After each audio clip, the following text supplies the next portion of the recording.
My name is Jason. I am much older now. I don't know exactly how old I am. I have been losing track of time. Is it Friday today? It doesn't matter right now. I have found an old typewriter here, and I am telling you my story, and maybe one day someone might find the story and save us. I feel alone right now. No one to help me. I am scared. This all happened when I was only 12. I was at my house, in my room on my computer. We had just moved to a new house because there are numerous times at night when a strange man was staring through our windows. Just staring. He had a black hat, coat, and boots. You couldn't see his face very much, only under the streetlights, but still, not very well. It was identified as a pale white color. We all got very creeped out and couldn't take it anymore, so we moved out after that. It didn't happen again. If only we knew what was coming. It was 9 o'clock and I was drifting to sleep. My parents were not back from the market. I hated staying home alone, especially in the new house. I am frightened easily by sounds around the house. I hear something and start thinking about what it can be. I freak myself out. But at the top of my fright list, I can hardly say it. Clowns. I have always had a fright of them since I was a child. Every year, our family goes to an annual circus. I am dragged. I'm always nervous and sweating when I am there because I know the clowns are coming soon. When they finally come out, I feel like they are looking at me. This is when I reach my breaking point. When I close my eyes for the rest of the show, this happens every year, I feel like they want something from me. I can never find out what though. Suddenly, I hear my door slowly open and I hide under my covers as fast as I can. But I don't know how this will prevent anything. But then I realize it's my mom and dad checking on me. Are you okay, Jason?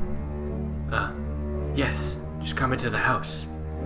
Okay, I'm glad you are fine. Are you going to bed? In a minute. I'm just going to play some games on my computer for a little longer. Good night, Jason.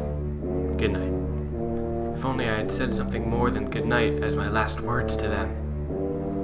I was typing on my computer and started drifting off and fell asleep. In the middle of the night, I woke up because I heard a bang in the kitchen. I got up and went to the kitchen to see what it was, terrified.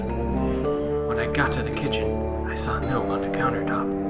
I picked it up, and it read, "Gone out, we'll see you a little bit, XOXO. These notes do not usually follow though. See you in a little bit usually means I'm gonna see you home in the morning.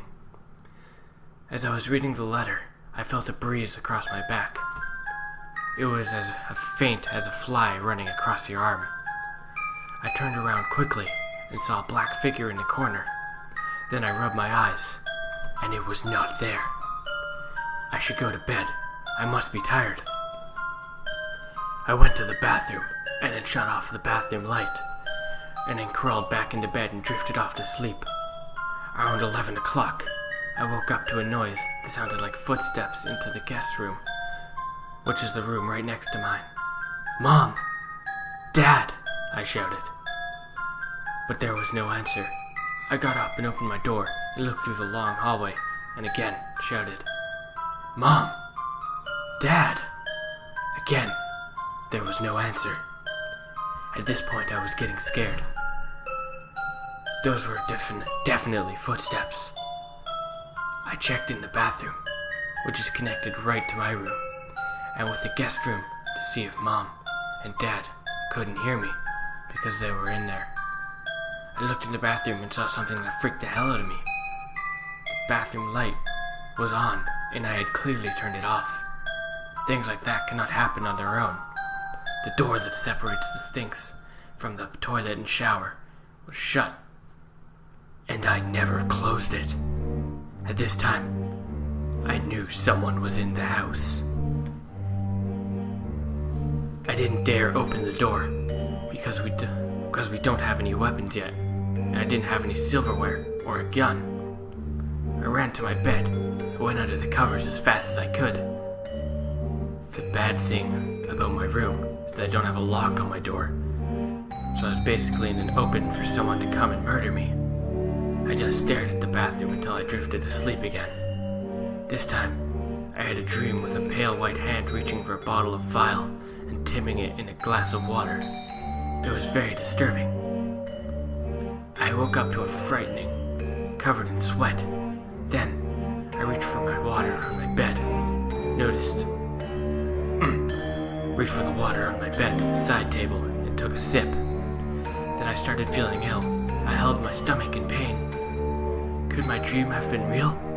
Then, I ran to the bathroom, forgetting about the intruder incident. The one thing I noticed before vomiting was the separating door and was opened. Now I was very ill, vomiting in the toilet. Suddenly, the door shut on me. I tried to move the handle, but it wouldn't budge.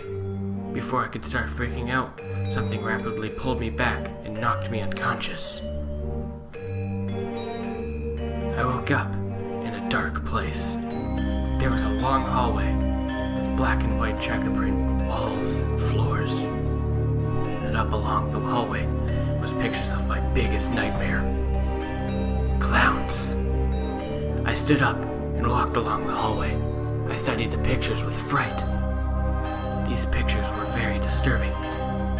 The clowns' mouths were cut into a smile like a jack-o'-lantern, and the clown names burned into their foreheads. I stammered backwards in fright. All of them were like this.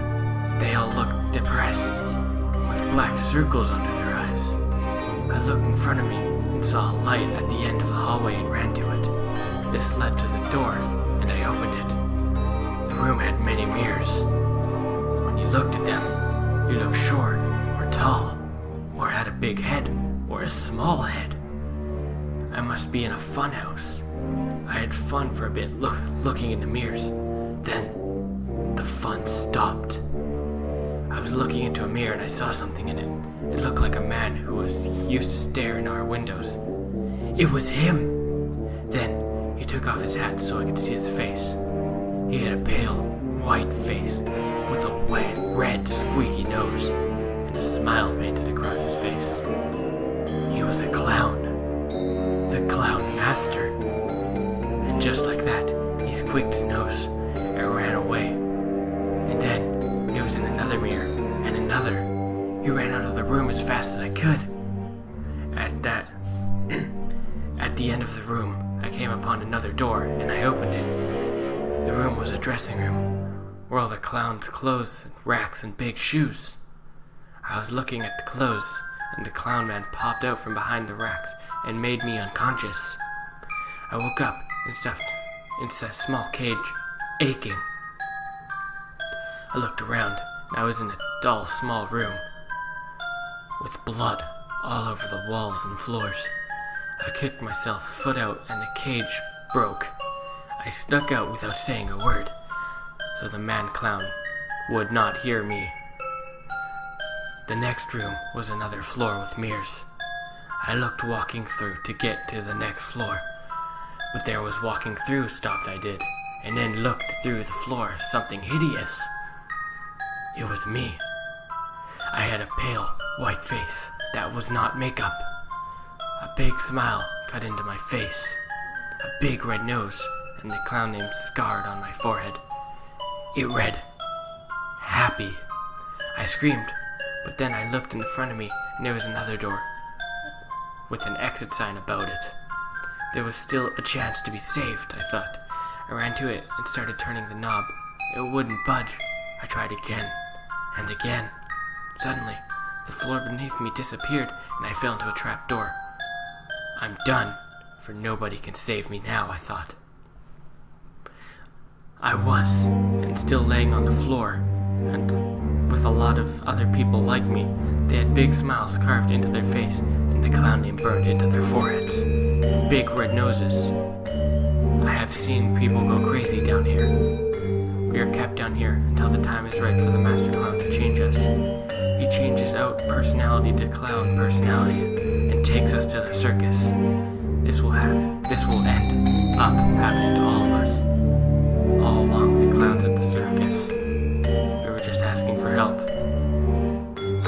victim. They are coming. Goodbye.